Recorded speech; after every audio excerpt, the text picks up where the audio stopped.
로마서 12장 3절에서부터 5절까지의 말씀입니다. 함께 읽습니다. 나는 내게 주신 은혜를 힘입어 여러분 각 사람에게 말합니다. 여러분은 마땅히 생각할 그 이상의 생각을 품지 말고 오직 하나님께서 각 사람에게 나눠주신 믿음의 분량대로 분수에 맞게 생각하십시오. 우리가 한 몸에 많은 지체를 가졌으나 모든 지체가 같은 기능을 하는 것이 아닙니다. 이와 같이 우리 많은 사람들도 그리스도 안에서 한 몸을 이루었고 각 사람은 서로 지체가 됐습니다.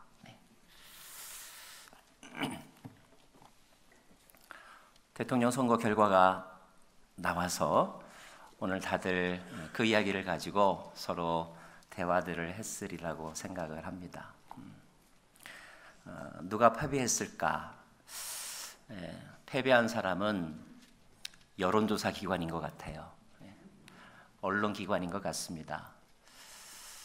뚜껑이 열리기 전까지 거의 절대 다수의 여론기관들과 매체들은 클린턴 후보의 승리, 그것도 압승을 예보하고 또 많은 사람들이 그렇게 생각했는데 막상 뚜껑을 열어보니 생각과는 정반대의 결론이 나와서 그래서 많이 당황한 것 같고, 그리고 그런 예측과 그런 조사의 허점에 대하여 깊이 반성하는 그런 소리가 여기저기서 들리는 것 같습니다. 어떤 사람들은 이제 그런 여론조사 기관을 믿을 수가 없다, 이런 이야기들까지 하지요.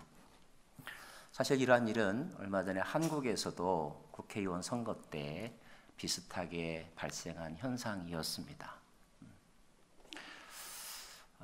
또 한 가지 또 우리의 관심과 또 화제거리가 되는 이슈는 한국에서 일어나고 있는 대통령과 관련된 그런 보도들이고 또 사건들이죠. 여기저기서 우후죽순으로 많은 어떤 보도들이 나오는데 그런 보도들을 접하다 보면 이제는 믿을 수도 없고 안 믿을 수도 없고 이런 혼란의 상태에 빠져드는 것 같습니다. 아마 요즘과 같은 때에는 그 사건과 관련된 사람이 어떠한 말을 해도 그것을 믿으려고 하는 마음보다는 일단 그것도 거짓말이라고 아예 단정을 짓고 그런 뉴스들을 접하는 그런 불행한 일이 일어나고 있지 않은가 그런 생각을 합니다. 현대사회의 문제를 뭐라고 말할 수 있을까요?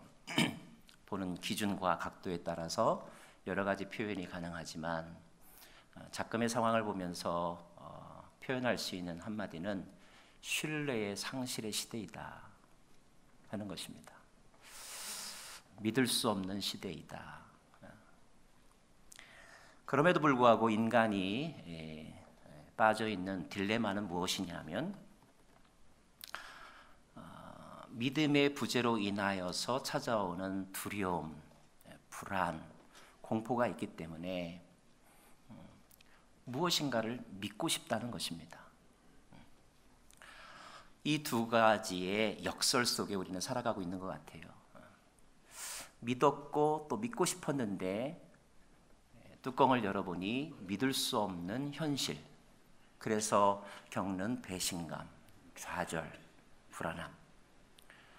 그럼에도 불구하고 또 무엇인가를 믿고 싶은, 왜냐하면 불안을 벗어나고 싶기 때문에, 마음의 안정을 찾고 싶기 때문에 또다시 믿음의 대상을 찾아야만 하는, 혹시나 하는 마음이 있지만 그래도 거기에 나의 관심과 또 나의 생각을 맡길 수밖에 없는 인간의 연약함. 인간의 삶 속에서 믿음이라는 게 얼마나 중요한지를 보여주는 현상이라고 생각을 합니다. 그러다 보니 심지어 이런 말까지도 나오더라고요. 많은 사람들은 믿을 게 없다는 믿음을 가지고 살아가고 있습니다. 믿을 게 없다는 그 믿음을 가지고라도 뭔가 마음의 평안을 얻고 싶어하는 이 아이러니. 요즘에는 그런 일이 좀 적지만 예전에 한국에서 이른바 공중 목욕탕이 있지 않아요? 공중 목욕탕에 아빠와 그리고 어린 아들이 목욕을 하러 갔습니다. 아빠가 그 대중탕에 들어가가지고 아들을 부르는 거죠. 얼른 들어오라고. 아들은 처음 보는 대중탕이었기 때문에 겁도 나고 또 뜨거울 것 같아서 쭈뼛쭈뼛하면서 들어가지 않습니다. 아빠가 설득하죠. 괜찮아, 안 뜨거워, 들어와. 여러 번 말을 해서 가까스로 그 아이의 손을 잡아서 탕 안으로 끌어들였는데 웬걸요, 들어가 봤더니 아이의 입장에서는 너무 뜨거웠던 거죠. 아, 뜨거워. 그러면서 아이가 말했다잖아요. 세상에 믿을 사람이 하나도 없다고. 세상에 믿을 사람이 하나도 없다는 믿음을 가지고 살 수밖에 없는 오늘의 우리의 삶. 여러분은 어떤 믿음을 가지고 살고 계십니까? 곰곰이 돌아보면 믿음은 모든 관계의 기초이고 모든 행동의 시작이라고 말할 수 있어요. 나름대로 다 믿음을 가지고 있습니다. 믿을 게 없다는 믿음을 가지고도 살면서 불안을 이겨내려고 하는 것이 인간의 몸부림입니다. 그렇다고 본다면 우리는 믿음이 있다 없다를 논하기보다는 어떤 믿음을 가지고 있느냐를 논하는 것이 정확한 질문일 것 같습니다. 사람들은 우리를 일컬어서 예수 믿는 사람들이라고 말합니다. 우리에겐 참 감사하게도 믿음의 내용이 있습니다. 예수를 믿는다는 거예요. 그런데 한 번 더 질문을 해볼 필요가 있습니다. 예수를 믿는다는 것은 무슨 뜻일까요? 예수를 믿는다는 것은 어떤 내용을 어떻게 믿는다는 것인지 여러분 설명할 수 있습니까?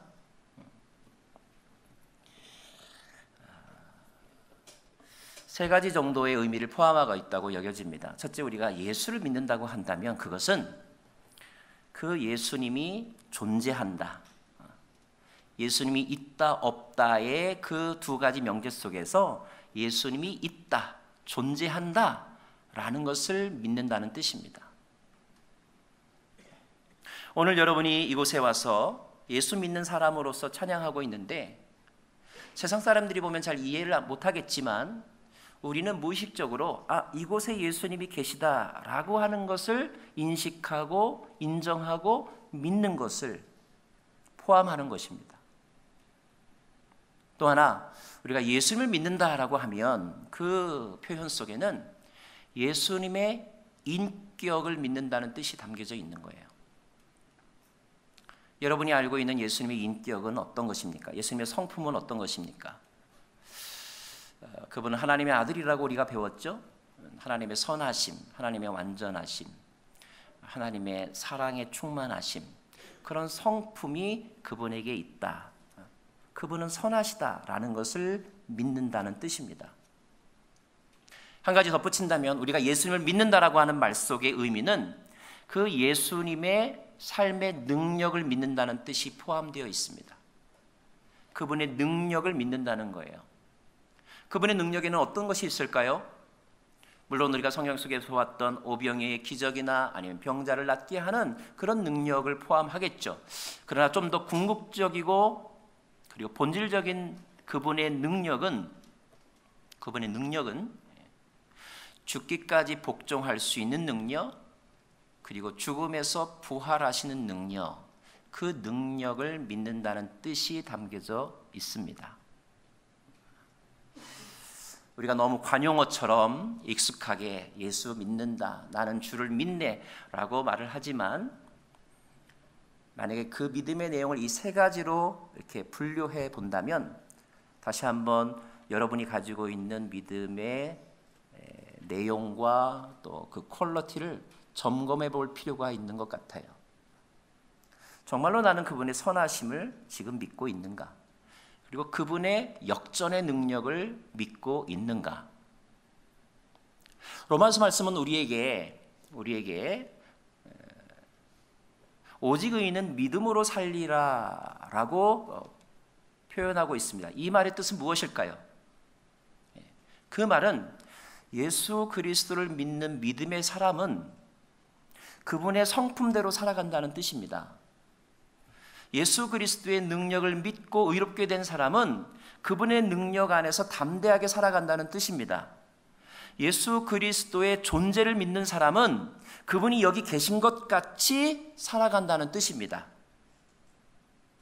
믿음으로 산다라고 하는 말은 막연하게 그냥 내가 존재한다는 뜻이 아니라 그 믿음의 내용에 합당하게 내가 여기에서 생각하고 행동하고 말하고 선택한다는 것을 의미하는 거예요. 이것이 오직 의인은 믿음으로 말미암아 살리라 라고 하는 말씀의 뜻입니다. 근데 우리가 그런 말씀을 잘 외우고 있지만 정말로 우리가 그렇게 살아가고 있는가? 예수님을 믿기 때문에 우리는 의롭고 선한 삶을 오늘도 그리고 내 삶의 어떤 순간과 선택에서 그 믿음대로 살아가고 있는가? 이런 질문을 던지면 다시 또 우리는 이렇게 약해질 수밖에 없는 그런 모습들을 각자 가지고 있지요.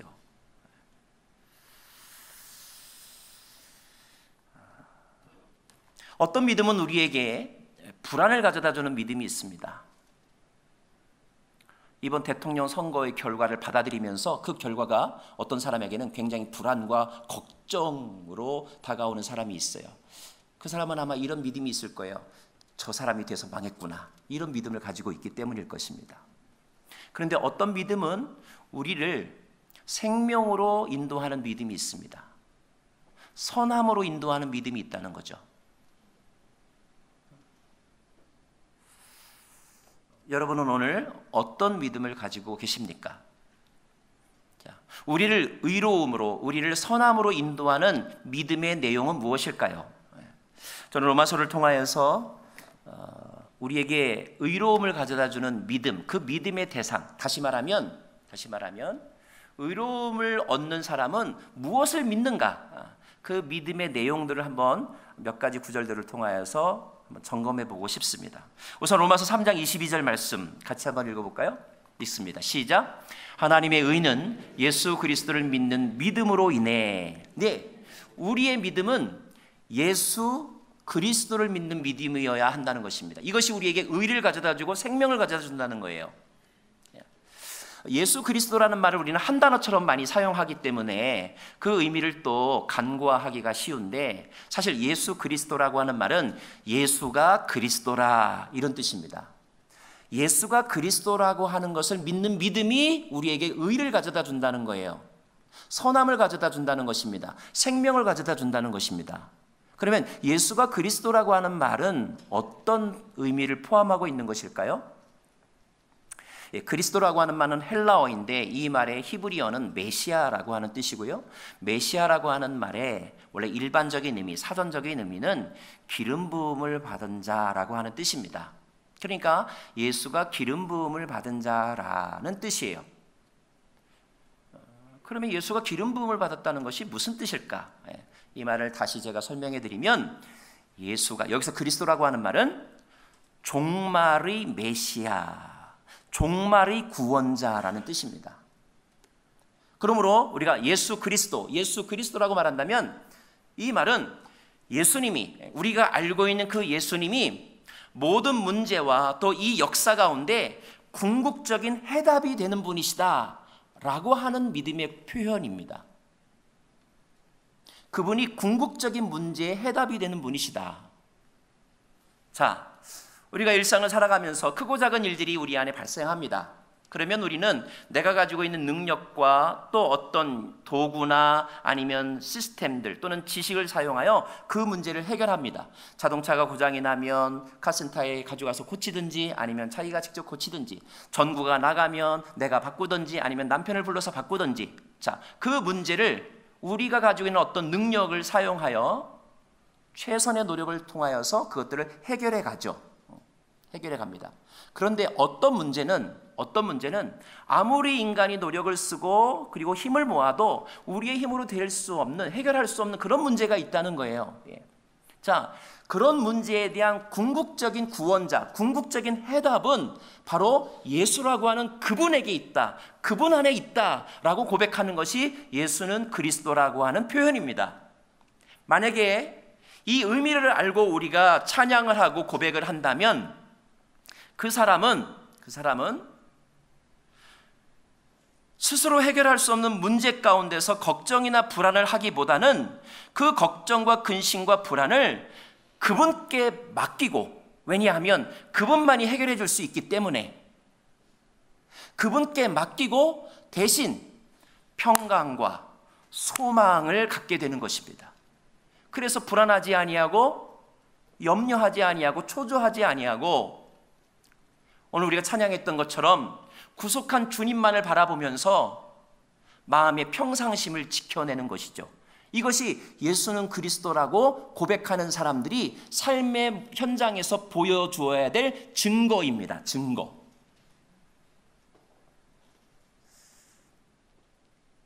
그런데 저를 포함하여 여러분, 그런 고백과 동시에 그런 평강을 누리고 있습니까? 우리는 그렇게 고백하면서 똑같이 그런 걱정을 또 하잖아요. 이것은 믿음에 합당한 생각과 삶을 살아가는 게 아니라는 거죠. 로마서 3장 25절 말씀을 읽어볼까요? 3장 25절 말씀 띄워주십시오. 읽겠습니다. 시작.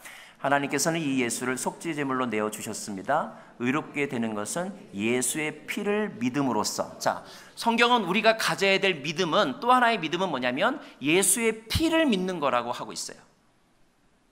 다른 것을 우리의 믿음의 대상이라고 소개하지 않고 예수의 피를 믿는 것이라고 가르쳐주고 있습니다. 그러면 예수의 피를 믿는다는 것은 또 무슨 뜻일까요? 예수님이 어떤 혈액형이 A형인지 B형인지 아니면 지저스형인지는 모르겠지만 그 피를 수혈하면 살아간다, 이런 뜻일까요? 그 피는 뭐 마약에 중독되지 아니하고 순결한 피다, 이런 뜻일까요? 저희 아이들이 출산할 때 산모가 피가 부족해가지고 수혈을 받아야 되는데 간호사가 그러더라고요. 어떤 수혈을 받으시겠습니까? 전 걱정스러우면 이렇게 수혈해 줄 사람을 데리고 오세요, 그러더라고요. 그래서 평소 그전에는 생각하지 못했던 고민을 그때 하게 되었어요. 왜냐하면 병원에 많은 수혈들이 와 있는데 혹시 불안하면 그러니까 당신이 보기에 깨끗하고 건강한 사람의 피를 수혈할 수 있도록 해줄 테니까 그분을 데리고 오라는 거예요. 그래서 갑작스럽게 막 우리 성도들 가운데 어떤 분이 술을 안 먹을까, 어떤 분이 건강할까, 막 선별해가지고 그분을 모셔다가 수혈했던 그런 적이 있었습니다. 자, 예수의 피를 믿는다는 것은 그런 뜻일까요? 여러분, 예수의 피를 믿는다고 하는 것은 예수님께서 마지막 최후의 만찬을 하실 때 떡을 떼어주고 잔을 나눠주면서 그 잔을 나눠주실 때에 이 잔은 너희를 위하여 흘리는 피, 곧 생명을 주는 언약의 피라고 말씀하셨어요. 그래서 예수의 피를 믿는다는 것은 이 피는 나의 죄를 씻기는 능력이 있고 이 피는 나를 하나님의 자녀 되게 하는 효력을 가진 피다라는 것을 믿는 믿음입니다. 이것이 예수의 피를 믿는다는 의미예요.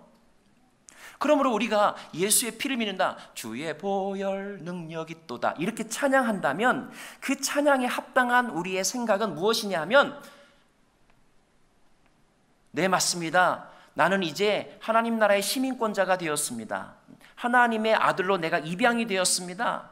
나는 더 이상 고아가 아니고 나를 지켜주고 인도해 주시는 아버지가 계시고 나는 무국적자로 떠돌아다니는 난민이 아니라 하나님의 나라라고 하는 천국의 시민권자로 선서를 하고 영주권, 그리고 투표권, 그리고 그 시민의 권리를 소유한 사람입니다 라고 하는 것을 받아들인다는 뜻입니다.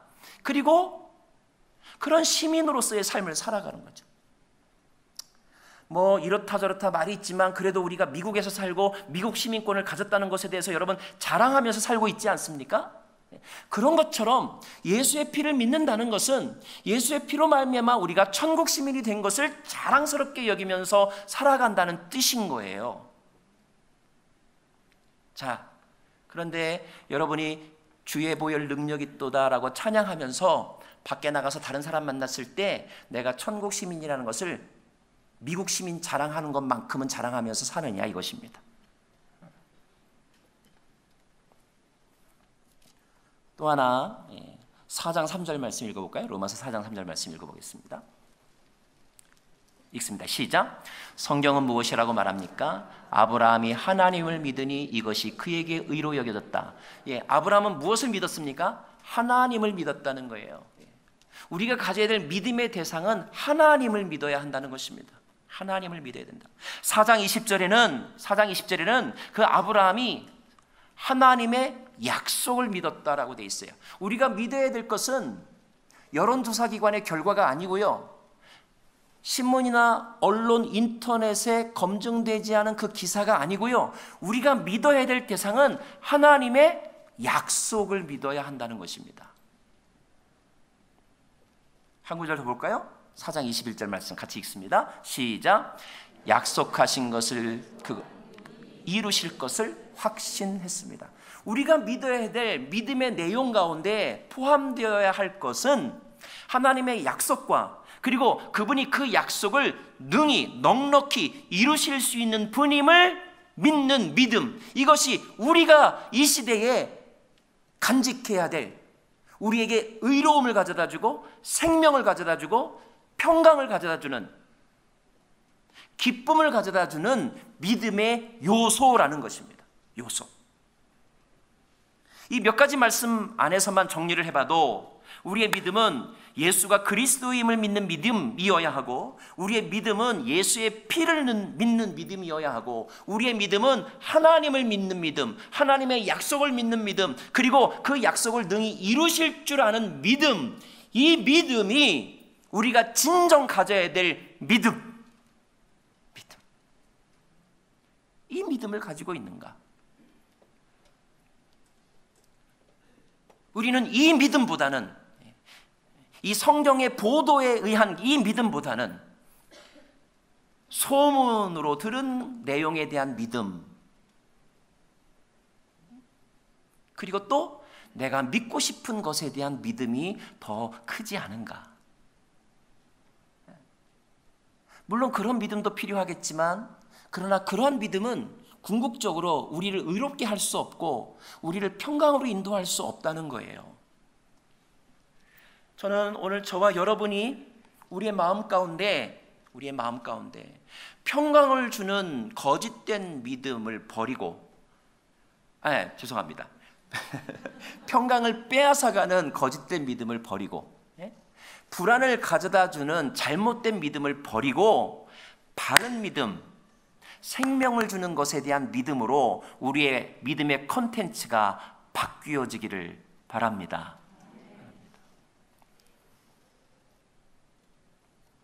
자, 그런데 성경의 가르침은 이 믿음이 어떤 단회적인 사건으로 끝나지 아니하고 성장한다는 것입니다. 믿음에 단계가 있다는 거예요. 그래서 로마서에 보면 이런 표현이 나옵니다. 믿음이 강한 사람, 이런 표현이 나오고, 믿음이 약한 사람, 이런 표현이 나오고, 오늘 우리가 봉독한 말씀에도 하나님이 주신 은혜대로, 믿음대로, 분수대로 이런 표현들이 나옵니다. 자, 믿음이 없는 사람은 없는데, 다 나름대로의 믿음이 있는데 그것이 하나님에 대한 믿음이냐 사람에 대한 믿음이냐, 이 차이가 있고, 그 하나님에 대한 그 믿음도 사람에 따라서 강한 자가 있고 약한 자가 있고 다양하다는 거예요. 다양하다는 것입니다. 자, 정말 다양하죠? 이 세상에 75억의 인구만큼이나 우리의 믿음의 컬러도 다양하고 믿음의 수준도 다양합니다. 초신자와 또 오랫동안 연단받으면서 정금과 같은 신앙을 가진 분의 믿음이 다를 수밖에 없는 거죠. 당연히 다를 수밖에 없는 것입니다.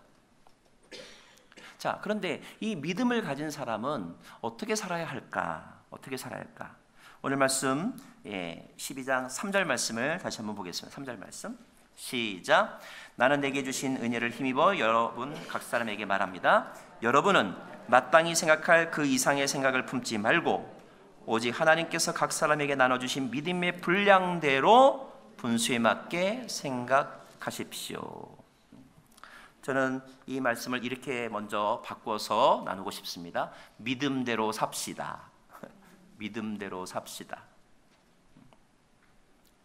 하나님의 능력을 믿는 믿음을 여러분이 고백했다면 하나님의 그 능력대로 사십시다. 하나님의 선하심을 믿어서 의로움을 얻었다면 선하게 삽시다. 이것이 먼저 성경이 우리에게 가르쳐 주는 것입니다. 믿음대로 삽시다. 믿음대로 삽시다. 근데 믿음대로 살지 못하는 몇 가지 경우가 있다는 거예요. 오늘 말씀 보니까 믿음의 분량대로 분수에 맞게 생각하라. 분수에 맞게 살라 이런 말이겠죠. 이 말씀이 무슨 뜻일까요? 우리가 믿음대로 살지 않는 것은 무슨 뜻일까요? 분수에 맞지 않게 생각하면서 행동하는 것은 무슨 의미일까요? 저는 이렇게 묵상이 되었습니다. 자, 어떤 사람은 하나님 앞에서의 자기의 믿음이, 특별히 하나님이 보시기에, 글쎄요, 이렇게 측정할 수 있을지 모르겠지만 우리가 설명을 위해서, 자, 50만큼의 믿음을 가지고 있습니다. 50만큼의 믿음을 가지고 있어요. 그런데 이 사람이 생각하고 행동하고 말하는 것은 100의 믿음을 가진 사람인 것처럼 생각하고 행동하고 말하면서 다니는 사람이 있다는 거예요. 사실은 자기의 믿음은 이 정도예요. 그 이상은 사실 아닐지도 몰라. 자기는 정말 마음의 진심으로 그것이 믿어지지는 않아요. 그런데 그런 믿음을 가진 것처럼 스스로 생각하고, 생각만이 아니라 그렇게 말하고, 자기가 일단 말하고 나면 말한 내용이 더 기정사실화되고, 그리고 거기에 따르는 행동과 삶을 보여준다는 거예요. 그런 사람들을 일컬어서 요즘에 나오는 심리학적 용어로 리플리 증후군이라고 말하더라고요. 자, 왜 그 사람은 자기의 믿음의 실체는 요만큼인데 왜 이만큼 부풀려서 행동할까? 왜 그럴까요, 여러분? 거기에는 다른 사람의 시선을 의식하고 자기의 체면을 지키고자 하는 인간적인 마음이 작동하는 것입니다. 그래서 자기의 믿음을 스스로 속이는 거예요. 근데 이 속이는 것의 재미는 속아 넘어가는 사람이 있다는 것입니다. 이게 얼마나 재밌는지 몰라요. 처음에는 막 양심의 가책을 느끼면서 내가 이 정도는 아닌데 내가 이 정도 해도 되나? 그런데 그런 나의 속의 모습과는 상관없이 내가 겉으로 보여주는 어떤 제스처를 믿고, 그것을 믿고 그 모습에 상응하는 반응을 해주는 사람이 나타날 때 이 사람은 처음에 갈등과 양심의 가책과는 상관없이 자기가 정말 그런 사람인 줄로 알고 그런 사람처럼 행동하고 사람들에게 기정사실화한다는 거예요. 이런 사람들에게 하나님이 주신 말씀이 있습니다. 갈라디아서 6장 7절 말씀이에요. 우리 자막을 통해서 같이 읽겠습니다. 시작. 자기를 속이지 마십시오. 하나님은 결코 업신여김을 당하지 않으십니다. 사람이 무엇을 심든지 그대로 거둘 것입니다. 스스로 속이지 말라는 것입니다. 남도 속이지 말라는 것입니다. 잠깐 많은 사람을 속일 수 있을지는 몰라도 영원히 한 사람을 속일 수가 없고, 영원히 한 사람을 속일 수 있을지는 몰라도 하나님을 속일 수는 없다는 거예요. 하나님을 업신여기지 마라. 하나님이 네 귀에 넘어갈 거라고 생각하느냐? 하나님이 너 마음의 중심과 네 믿음의 실체를 모른다고 생각하느냐? 사람이 무엇으로 심든지 그대로 거두는 것이 자연의 이치이고 천국의 질서이다. 심는 대로 거두는 것이다. 네가 아무리 화려한 말로 포장해도 결과가 너가 누구인지를 말해주고 있다. 그 결과를 네가 인정하여라. 결과를 보고 너의 믿음을 사실대로 고백하여라. 아, 나는 이것밖에 안 되는 사람이었군요. 이것밖에 안 되는 사람이었군요. 여러분 혹시 아울리치를 가거나 아니면 사역을 하다가 무슨 일로 말미암아 화가 나가지고 버럭 싸우는 일이 생기면 그때 우리가 해야 될 고백은 아, 그동안 내가 내 믿음이 큰 줄 알았는데 내가 요것밖에 안 되는 거를 하나님이 알게 해주시려고 이 일을 겪게 하셨구나. 그래서 자기 믿음의 실체로 빨리 돌아가는 것이 치유와 그리고 회복의 지름길이라는 것을 기억하셔야 합니다. 아, 내가 이것밖에 안 됐구나. 왜 운동선수들이 체육관에서 훈련만 하지 않고 실전에 뛰어듭니까? 왜 스파링 상대를 만나서 게임을 합니까? 그것은 나 혼자만 있을 때는 자기의 생각에 자기가 도취되어서 자기가 최고인 줄 안다는 거죠. 그런데 실제로 야생에 나가서 적과 맞닥뜨려 싸워보면, 실제로 링 위에 올라가서 게임을 해보면 여지없이 얻어 터지는 자기를 발견하게 되고, 그때 내가 아직 많이 부족하구나, 이렇게 빨리 인정해야 된다는 거예요. 근데 또 어떤 사람은 인정하지 않고 뭐래요? 저 사람이 부정선수다, 심판이 편파 판정을 했다, 온갖 이유와 또 합리적인 어떤 변명거리를 들이대면서 자꾸 나는 아니라고, 나는 원래 그런 의도가 아니었는데 세상이 나를 몰라준다고 그렇게 자꾸 포장하고 합리화하는 그런 속성들이 있는데, 그런 영적인 습관으로는 너는 정말로 진실한 사람이 될 수 없고 진실이 바탕되지 않으면 성장할 수가 없다. 너의 인생에서는 어떤 열매도 맺혀질 수가 없다. 부끄러우냐? 부끄러워해라. 부끄러워하는 것이 네가 살 길이다.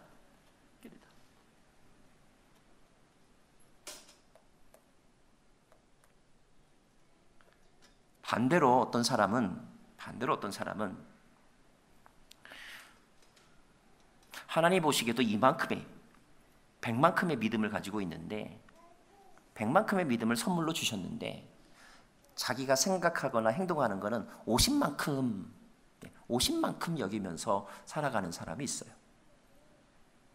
성경에 보면 하나님의 사람들이 부름받을 때, 모세가 부름받을 때, 기드온이 부름받을 때 하나님이 그들에게 믿음을 심어주시거든요. 하나님이 그들에게 믿음을 심어주지만 그들은 스스로 뭐라고 말합니까? 나는 어려서요, 나는 말주변이 없어서요, 겸손을 가장한 교만이거나 또는 그래, 내가 내 믿음으로 봐서는 넉넉히 이럴 수 있어. 그런데 가만히 옆에 사람을 보니까 저 사람들은 그 정도 안 하네, 괜히 나만 뭐 이렇게 유별나게 할 필요가 있나? 다른 사람의 어떤 수준과 모습을 보고 자기를 회피하고 또 축소시키려고 하는 그런 영적인 비겁함이 또 있다는 거예요. 우리에게 충분히 그럴 만한, 감당할 만한 믿음의 훈련과 또 고백과 또 체험을 하게 하셨음에도 불구하고 그의 생각보다 그의 영혼은 그 하나님을 믿고 있는데, 영혼은 하나님을 믿고 있는데 그의 생각이 하나님을 믿지 않아서 자기를 축소화시키는 그런 삶의 신앙인들도 있더라는 것입니다. 여러분은 전자에 해당하십니까? 후자에 해당하십니까? 근데 오늘 그런 사람들에게 오늘 성경은 말씀하기를, 하나님께서 너희들에게 주신 믿음의 분량대로 믿음대로 생각하고 믿음대로 행동하고 믿음대로 도전하여라.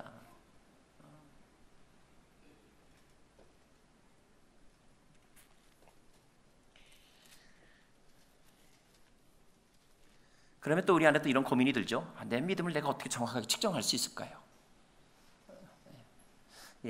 그래요. 우리는 우리 자신을 정확하게 측정할 수 없죠. 그 부분도 여러분 믿음대로 하세요. 믿음대로 하세요.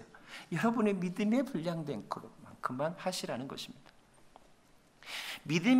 자기의 믿음의 분량을 그대로 고백하고, 그리고 혹시 부족하면 더 큰 믿음을 달라고 간구했던 신앙의 모델이 한 명 있습니다. 누구일까요? 마가복음 9장에 그 스토리가 나와 있는데요.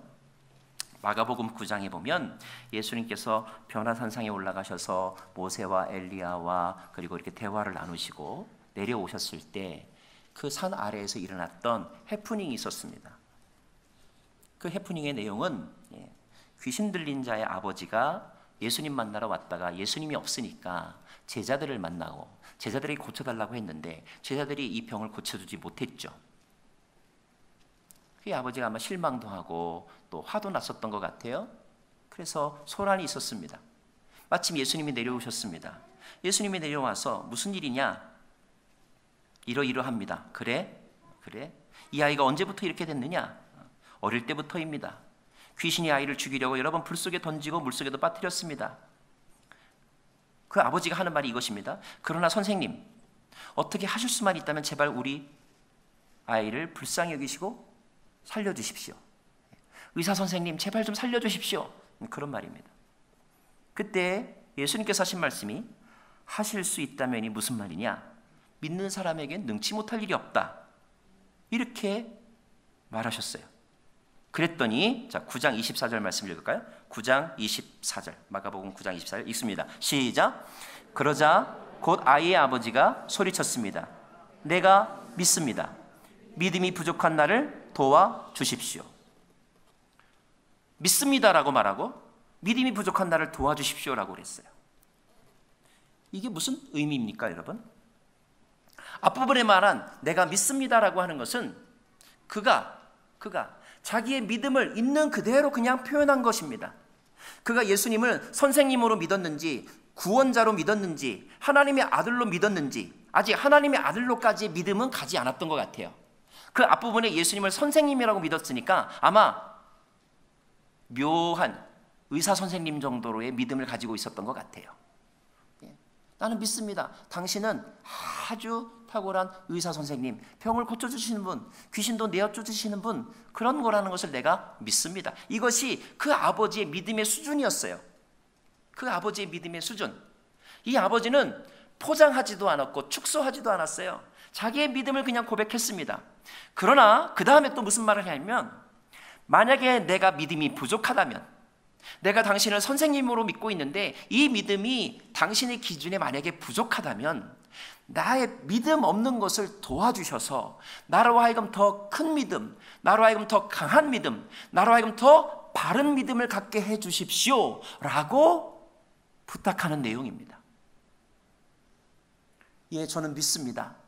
근데 만약에 제 믿음이 부족하다면 제 믿음 없는 것을, 믿음이 부족한 것을 꾸짖지 마시고 불쌍히 여겨주셔서 저의 믿음을 온전한 믿음 되게 해 주십시오.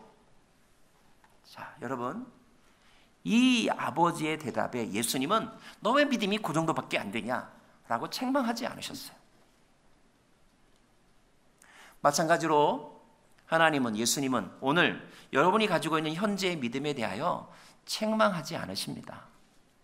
하나님은 우리의 믿음의 완전함을 원하시기보다는 우리의 믿음의 진실함을 원하시는 거예요.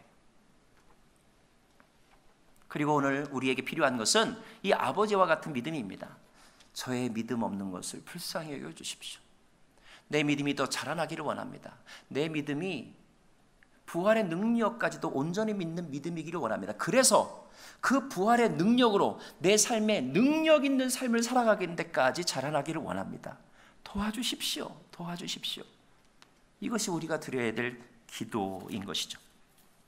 사도 바울은 로마서 교회에 뭐라고 권면하고 있는가? 뭐라고 기도하고 있는가?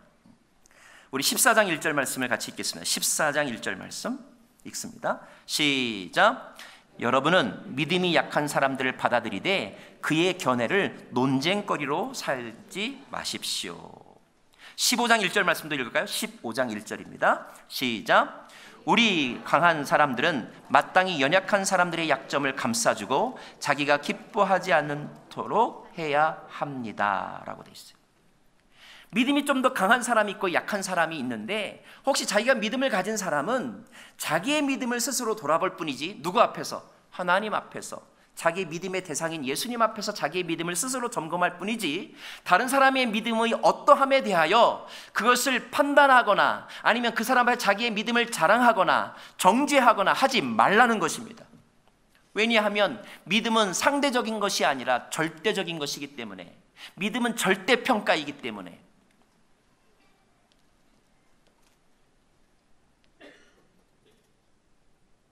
어쩌면 이 시대는 나름대로 가지고 있는 신념과 확신의 충돌의 시대입니다. A라고 하는 지도자를 지지하는 사람들의 신념과 B라고 하는 사람을 지지하는 사람들의 신념, 그 신념의 충돌이 생기면 심하면 전쟁까지도 일어나겠죠.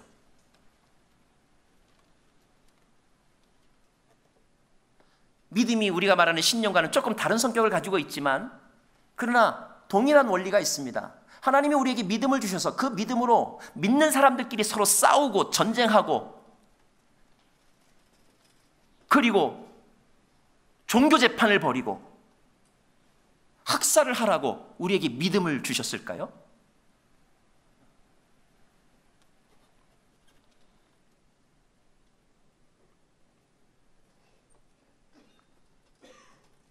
(14장 19절) 말씀은 우리에게 그 믿음을 가지고 무엇을 해야 되는지를 가르쳐주고 있는데, 그러므로 너희는 화평을 이루고 서로 세워주는 일에 힘쓰라고 말씀하고 있습니다. 다양한 믿음의 사람들이 있습니다. 감사하게도 우리의 방향은 하나님과 그리스도의 피, 그리고 하나님의 약속과 그분의 약속을 이루실 능력을 믿는 믿음으로 같은 방향을 취하고 있습니다. 얼마나 감사한지 모르겠습니다. 그러나 방향이 같다 할지라도 우리의 그 달리기의 정도와 수준은 각각 다 다를 수 있다는 거죠. 그런데 믿음이 강하다고 스스로 자부하시는 분들이요, 믿음이 연약한 자들의 생각과 그들의 모습을 소재로 삼아서 조롱하거나 비난하거나 판단하지 말라. 판단하지 말라. 믿음이 약한 사람들을 받아들여라. 그의 견해를 논쟁거리로 삼지 말아라. 그들의 약점을 감싸주어라. 감싸주어라. 자기 좋은 대로 하지 말아라. 이것이 성경의 가르침입니다. 또 한 가지 믿음을 가져야 하는 사람이 가져야 될 삶의 태도는 14장 22절 말씀인데요. 14장 22절 말씀 같이 읽을까요? 시작. 제가 읽어드립니다. 그대가 가지고 있는 믿음을 하나님 앞에서 스스로 견고히 지키십시오. 우리가 가지고 있는 믿음을 하나님 앞에서, 누구 앞에서? 하나님 앞에서. 목사 앞에서 아닙니다. 순장 앞에서 아닙니다. 자기 배우자 앞에서 아닙니다. 하나님 앞에서. 하나님 앞에서 그대가 가지고 있는 믿음을 스스로 견고히 지키십시오. 견고히 지키십시오. 그리고 그 믿음을 완성하십시오. 이것이 로마서를 통하여 주시는 믿음의 교훈입니다. 그 다음 절 말씀, 우리 4절과 5절 말씀은 왜 우리가 그렇게 믿음을 또 믿음대로 살아야 하는지를 가르쳐주는 본질적인 이유이기도 합니다. 우리 4절 5절을 같이 읽을까요? 시작. 우리가 한 몸에 많은 지체를 가졌으나 모든 지체가 같은 기능을 하는 것이 아닙니다. 5절. 이와 같이 우리 많은 사람들도 그리스도 안에서 한 몸을 이루었고 각 사람은 서로 지체가 됐습니다. 믿음은 단지 여러분의 어떤 내적인 정신력의 강인함을 의미하는 것이 아니라, 그 믿음은 우리를 그리스도와 연합시켜주고 그리스도 안에서 모든 사람과 한 몸 되게 하는 것이라는 겁니다. 이것이 우리에게 믿음을 주신 목적이고 믿음을 통하여 이루어야 할 온전함의 골이라는 거예요. 골입니다. 여러분은 믿음이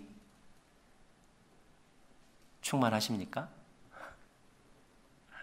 여러분의 믿음은 강한 믿음입니까? 바른 믿음입니까? 큰 믿음입니까?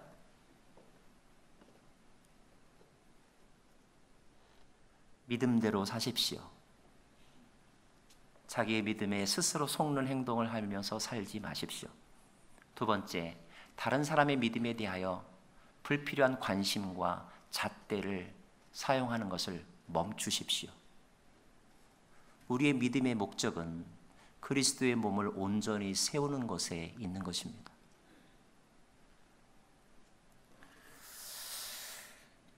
다시 한번 저를 따라서 한번 같이 우리 유명한 말씀 같이 읽어보겠습니다. 오직 의인은 믿음으로 말미암아 살리라. 자, 무슨 믿음입니까? 예수를 믿는 믿음으로 산다면 예수님처럼 사십시오. 하나님의 선하심을 믿는다면 그 선하심의 믿음을 가지고 선하게 사십시오. 하나님의 약속을 이루시는 능력을 믿는다면 그 능력을 믿는 믿음 안에서 두려워하지 마시고 담대하십시오. 승리하게 하실 것입니다. 오늘 우리의 삶 속에서 이미 내려진 결론들이 있습니다. 미국의 정치의 어떤 결론, 한국에서 내려진 현재까지 어떤 결론. 사랑하는 여러분, 그 결론은 하나님께서 우리에게 주신 선한 선물이라고 믿음으로 받아들이십시오. 그리고 우리가 해야 될 것은 그 선하신 하나님을 믿는 그 믿음 안에서 선하게 기도하고 선하게 중보하고 선하게 우리의 삶의 자리를 지켜가는 것입니다. 하나님이 이루실 것입니다. 하나님이 이루실 것입니다. 미국 대통령이 중요한 것이 아니고 이번 선거가 중요한 게 아닙니다. 하나님의 거대한 계획 속에 하나님의 섭리 가운데 오늘 이러한 일이 일어났고 내일 또 이러이러한 일들이 일어날 것입니다. 우리가 알아야 될 것은 그 어떤 현상과 문제보다 하나님이 크시고 하나님의 약속이 신실하시고 하나님은 그분의 나라를 이루실 거라는 겁니다. 그 하나님을 믿는 믿음 안에서 우리가 의를 얻었다면 의롭게 열심히 내 자리를 지키며 기도하고 위정자를 위해 기도하고 리더를 위해서 기도하고 우리의 자리를 지키십시오. 만약에 그런 믿음이 흔들려서 불안해하고 다른 것에 마음을 빼앗겨서 다른 믿음을 가지려고 하는 사람들이 있다면 정죄하기보다는 그 믿음이 연약한 자들을 감싸 안아주면서 그들의 관심을 문제에 두지 아니하고 하나님에게 둘 수 있도록 그들의 믿음이 다른 곳에 가지 아니하고 하나님을 향한 믿음으로 바뀌어질 수 있도록 여러분에게 주신 선한 능력을 사용하십시오. 그럴 때 하나님의 나라가 우리의 가정과 이 국가 가운데 반드시 세워질 줄로 믿습니다.